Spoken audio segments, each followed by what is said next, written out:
50 people. Austin firefighters say that's how many were living in a Northeast Austin homeless camp that caught fire this morning. Fortunately, no one was hurt.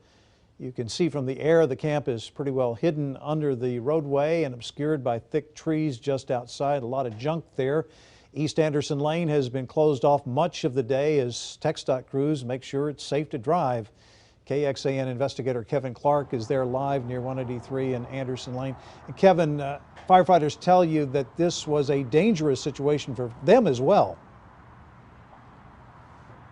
Yeah, the fire was under the Anderson Lane frontage road. I'm going to have Frank pan over there so I can show you what I mean. If you see kind of what looks like a tunnel over there, it's under the Anderson Lane frontage road. It's a small, dark area that's tough to maneuver around.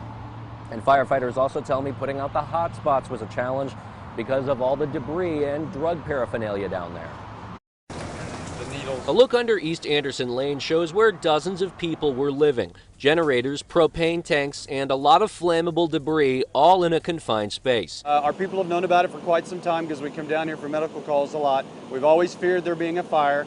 Well, there was a fire. You're getting a look at the damage. The camp, about 300 yards long, has makeshift rooms with carpet flooring, bunk beds, and electricity. They've become very resourceful in dealing with lack of no power, so there is a generator. That we have to account for, that leaking into the watershed.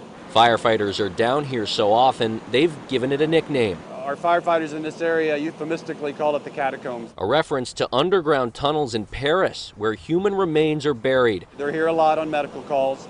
They were well aware of it, so it wasn't like we went into this blind. Firefighters say among the obstacles are hundreds of needles. Even when TxDOT took over the scene, they brought in hazardous material crews to make sure the state could easily inspect the road.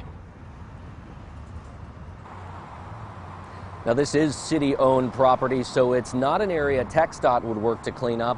Austin's Watershed Protection Department does tell me it's going to add this site to its list of cleanups because it's right next to this flood-prone ditch. Now, after hearing about the number of medical calls, I reached out to AFD to see if the department had brought up this issue of the camp with city staff, and an AFD spokesperson told me, quote, "Our job is to help, not to judge."